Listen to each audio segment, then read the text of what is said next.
In this video, you'll learn how to create and customize concrete slabs in ideCAD Architectural. We'll start with standard slabs, showing how to define thickness, elevation, slope, and boundaries. Then, you'll learn how to model cantilever slabs using slab edges and how to create openings with the slab hole command. We'll also cover how to transform standard slabs into ribbed or waffle slabs and set key parameters like rib spacing, direction, and height. By the end of this video, you'll be able to model accurate and detailed slab systems for any architectural or structural project. With all necessary settings adjusted and beams placed accordingly, we've successfully completed the beam layout. Next, we'll move on to the slab creation step, an essential part of the formwork plan. To draw a slab, go to the Concrete tab. Click on the Slab command.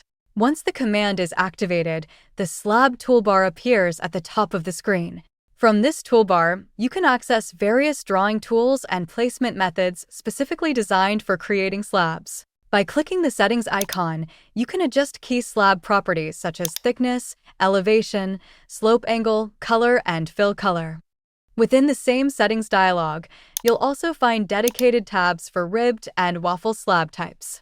After creating the ribbed or waffle slab, you can use these tabs to customize properties such as rib spacing, direction, and thickness, allowing you to generate more advanced structural details.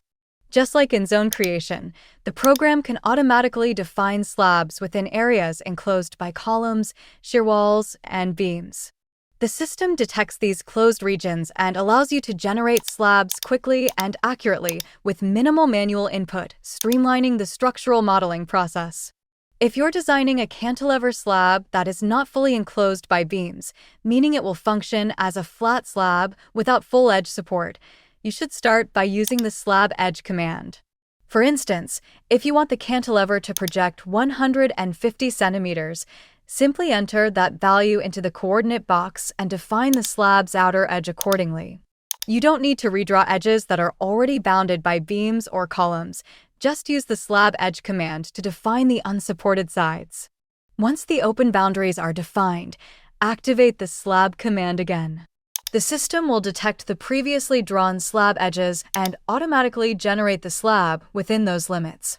This approach enables you to model slabs in partially open or unsupported areas, giving you the flexibility to design beyond fully enclosed beam systems. Just like in zone definitions, you can also define holes within slabs. To do this, use the Slab Hole command located in the toolbar and simply click to specify the boundary points of the void. Slab holes are commonly used for ventilation shafts, mechanical shafts, or stair openings, helping to ensure accurate structural planning and coordination. Once the boundary is defined, the program automatically creates the slab hole based on your input, streamlining the process while preserving design accuracy. Up to this point, we've created our slabs. The next step is to transform these into ribbed or waffle slab types, allowing for more advanced and detailed structural modeling. To create ribbed or waffle slabs, you must first define the area as a slab. Once the slabs are in place, there are two methods you can use to convert them into ribbed systems.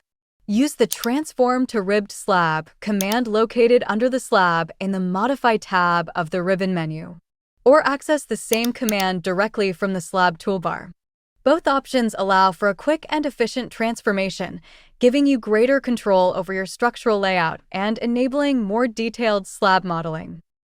After clicking the Transform to Ribbed Slab command, begin by selecting the slab you wish to convert. Once your selection is complete, right-click to confirm. Next, select a reference beam to define the direction of the ribbed beams. Once this is confirmed, the program will automatically generate the ribbed beams within the slab in the plan view. These beams will also be clearly visible in the perspective view, providing a realistic 3D representation.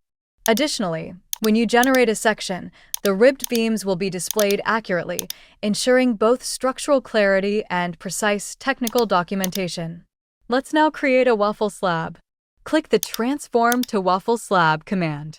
Then, select one or more slabs you want to convert and right-click to confirm your selection. For waffle slabs, you'll need to define two reference beams, one for the vertical and one for the horizontal direction. Once these references are selected, the program will automatically generate the waffle ribs, which will appear in both the plan and 3D views. To access and edit slab properties, simply click on the created ribbed slab. For ribbed and waffle slabs, you can customize key parameters such as rib spacing, starting offset, rib height, and more. These settings allow you to fine-tune both the structural and visual characteristics of your slab system to better align with your project's requirements. At this point, the slab creation process is complete, and we can now proceed to the next stage of the training. Thanks for watching. Don't forget to like, subscribe, and explore the knowledge base for more tips. See you in the following video.